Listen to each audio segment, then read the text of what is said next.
warm welcome to the NUFC 360 preview podcast with me, Jack. I'm joined tonight by Michael and Mark as we look ahead to Newcastle United's game against Aston Villa at St James's Park tomorrow, 3 p.m. kickoff, a classic Saturday fixture. Villa have not won at St James's Park since 2005 when we ended with 8 men. So we're going to look at Aston Villa. We're going to go through our predicted lineups and scoreline. But first of all, how are you doing, gents? I'm very well. Yourselves? Yeah, all good. Mark, how are you doing, mate? Yeah, no complaints from me. Just looking forward to the game tomorrow. It's a nice time to be a Newcastle fan, which is something we're saying more and more often. So bring it on. It is, isn't it? Newcastle have won 4 out of their last 5.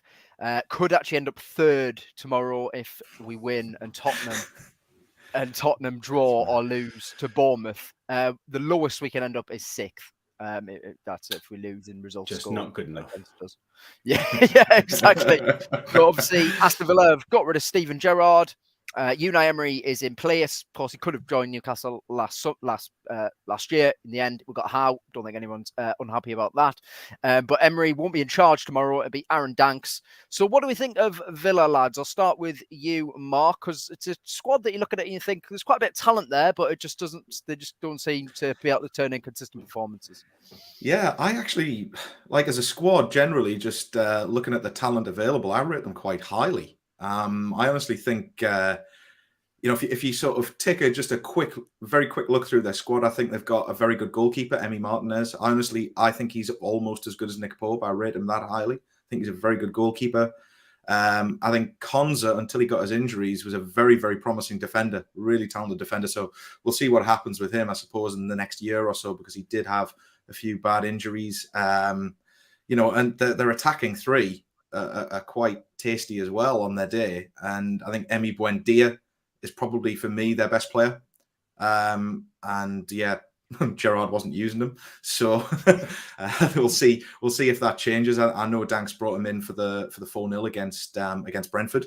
So it'll be interesting to see if he sticks with the same team, because obviously he dropped Gerrard's 4-3-3 system and played a 4-2-3-1, which I think any sensible football fan and basically all Villa fans would have said that's what they should have been doing. Basically pick the system to suit the personnel that they've got.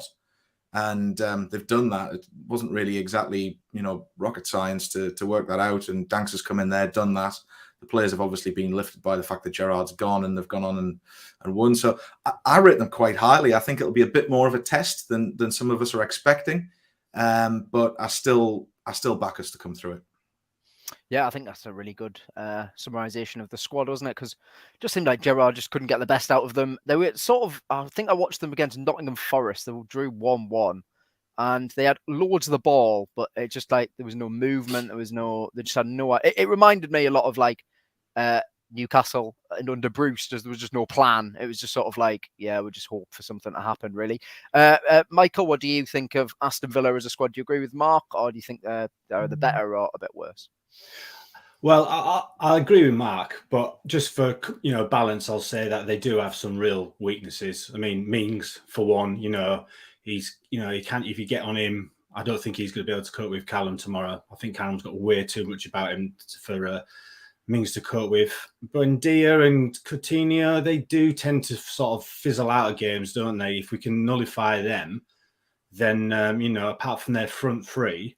And I think should be quite straightforward, but they've definitely got weaknesses. I mean, Gerrard wasn't the be all and end all, apart from obviously last week. You can't lay all the blame at his door. So there definitely is room there for us to get in somewhere. So yeah, and I think Eddie's going to know that, and I think he's going to really, really go for at the things that they lack.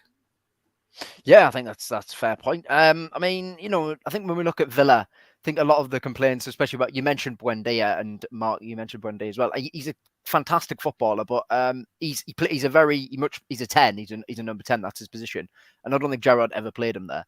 Now, and he played the number 10 role last weekend, and he totally shredded Brentford. So we'll have to be careful with him. How are you expecting Villa to approach this game then, Mark? Because Aaron Danks, the caretaker manager, who, let's be honest, this will be potentially his last game at Aston Villa, considering Emery hasn't even spoke to him yet. It doesn't suggest he's got much of a future at the club. But How are you expecting Villa to approach this game? Because the way he was talking is he was saying that they're gonna go there as they're gonna come up here as underdogs. Do you think that was him potentially just trying to downplay it a bit? Are you expecting them to come out of the traps, or are you expecting them to just try and sit in and counter attack? I think if he had a future at the football club, I probably wouldn't think what I'm about to say. But because he almost certainly doesn't, I think he'll just come and have a go. Yeah, Which I really do think, because why wouldn't you? You know, he's obviously he's coming in the last game, had a statement win, 4-0. He probably wants to put his name in the shop window and see what jobs he can get after this. Why not just go out there and try and do something and play some decent football? And as Michael said as well, I don't think their defense is really that up to much. That's definitely their biggest weakness. So why not go out and attack and see what you can do? So I think that's how they'll probably approach the game. And he's got the personnel to do it. I think Ings is a quality player who's been badly managed for over a year. He can finish. I don't think he's any Callum Wilson, but he's still bloody good. And obviously, as we've touched on with Buendia, they've got the talent in behind to unlock defenses. And I noticed as well in the last game he played Dendoncker. He dropped McGinn, which Gerrard couldn't do. He'd made a rod for his own back there by giving him the captaincy. He couldn't drop him. So he dropped McGinn, brought in Dendoncker, and clearly that allowed Douglas Luiz to play a bit further forward. And he shone playing a little bit further forward as well. So I look around their team and I just see options for them in attack, and I don't really see many options for them in defence. Like Michael, I fancy Wilson against definitely against Mings, probably as well against Konza. And then at left back, there's talk that Luca Dean is now fit, but probably not ready to play. Yeah. Which means Ashley Young, a 408-year-old or whatever he is, Ashley Young, in 4 years, is going to be up against a very, very much in form Miguel Almiron. Fancy his chances as well, to be honest, in that respect. So if I were Villa and I were in Aaron Danks' shoes, I'd just probably go for it as well, given that he's got no future at the club.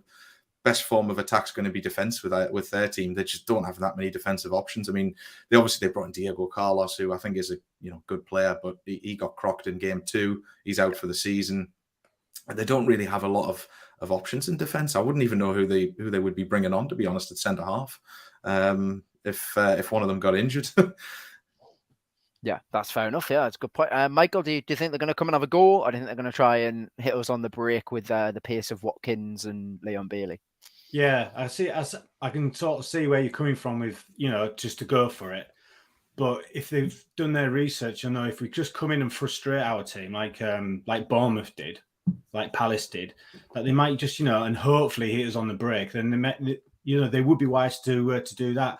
But we're too good a team to fall for that again, I think now, especially the games that have gone by and who we've played since then, so who knows really? I mean, have a go. Why not? But it's only going to just help us out, that, because, when we've struggled is when teams are really sat really deep against us and, trying to be really tight because they know we have an attacking force. I just wanted one thing I forgot. I thought it could be a tasty midfield battle as well, because Douglas Luiz isn't shy of a challenge, and Joe Linton is definitely not shy of a challenge. So, Bruno's quietly a bit of a dirty bastard as well when he wants to be. So I think it could be. There's a lot of dynamics at play, is basically how I would put it. I think definitely they'll be dangerous on the break. It is whether they go for it or not for me, and what that midfield battle looks like.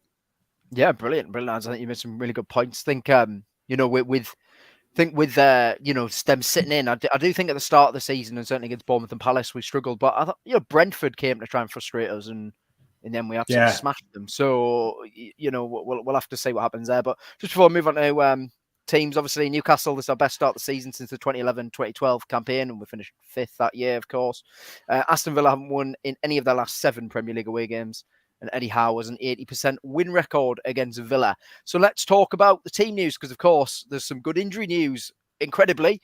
But what do we think is going to be the 11? Are we? And then also we'll touch on Elliot Anderson, St Maximan, and Shelvey. So Mark, what do you think is going to be our starting 11? I'll start with you.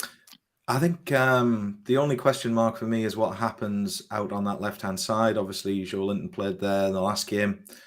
Does he come back into midfield? And if he does, then what are we going to do in the centre of the park? I think that all the questions really surround that. I don't see many other changes happening. I actually think he'll stick with Dan Burn, which I'm sure Matty Targett will be gutted by because he probably wants to prove a point against Villa. Obviously, the rest of the back four kind of picks itself, and the front, two of the front three pick themselves at the moment as well. So I don't know. Joe Linton could stick out there. He might bring in Willock, but obviously Shelvey's back to fitness as well. And I'm of the opinion of if he is fully fit, which let's be honest, he might not be yet. He might not be 100%. But if he's fully fit, to me, he's got to play because he allows Bruno to play higher up the pitch. Makes a massive difference. So I don't think he'll quite risk him yet for a start, though.